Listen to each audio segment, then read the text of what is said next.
Hi, Scott Orlin with Cinema Magazine. The new film coming your way is called One Night in Miami. And one of the participants of that night is Leslie Odom. Congratulations on the film. What insight did you get going through this experience about stepping into the shoes of the iconic Sam Cooke? What insight did I get? Well, I'll tell you, on my way to the airport, after being done, getting wrapped on the film and heading home, I called my agents and I said, well, it's going to be tough. It might mean that I don't work as often, but they all need to feel like this. I'm sorry. They all need to feel like this.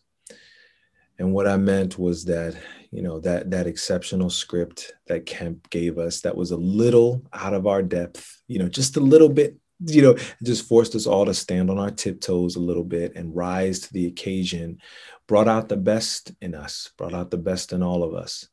And so, yeah, that's what I want. I want to continue to grow and ask of myself, more than I even think I'm capable of.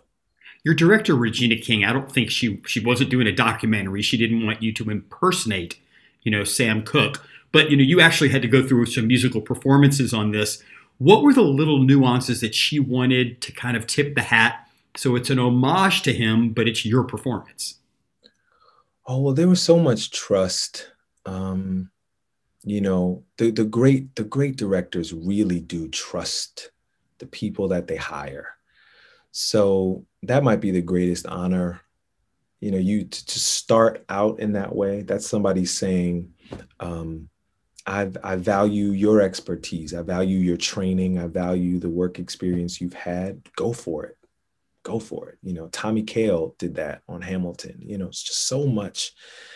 The great directors aren't in your ear every 5 minutes telling you, now try this, now try this. They let you go and go. And every now and again they come.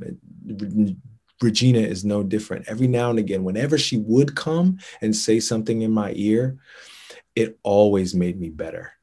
I think it's the greatest compliment I can give her. She always made me better. 100% of the time, full stop.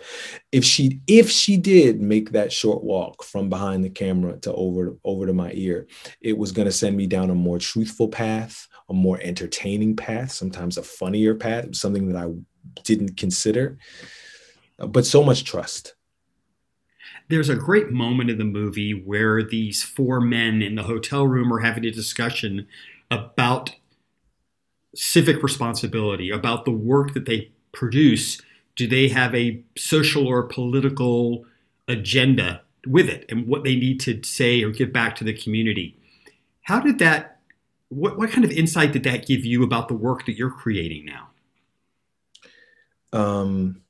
If you enjoy any amount of success, any privileged or lofty position in these United States, I think you owe it to something. You owe something to the people you feel helped you get there.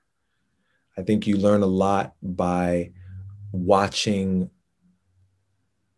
who someone is serving when they reach these positions. It tells you a lot about who they think helped them get there. Yeah, maybe if you're a self-made man or woman, you don't feel that, but I'm not a self-made anything. I have teachers and parents and friends, mentors, and an audience that I feel I owe the best of myself to, and I feel that I owe them so much. So that's who I serve. Regina not only asked you to step up and showcase your acting ability, your vocal ability, but your songwriting skills. That you are actually the contributor who wrote the last song of the movie over the closing credits. Talk about the pressure because you're following Sam Cooke in one of his most iconic songs.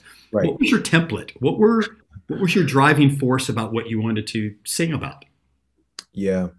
Well, that sort of first started with a deep dive on what the requirements are for a song attached to a movie. You know, we really went back through history and looked at some of our favorites, looked at some of the ones that were celebrated that maybe weren't our favorites, and tried to figure out why they were celebrated. So we just wanted to really, really understand the requirements after we were asked to write it. And the producers and Regina actually asked me to write 4.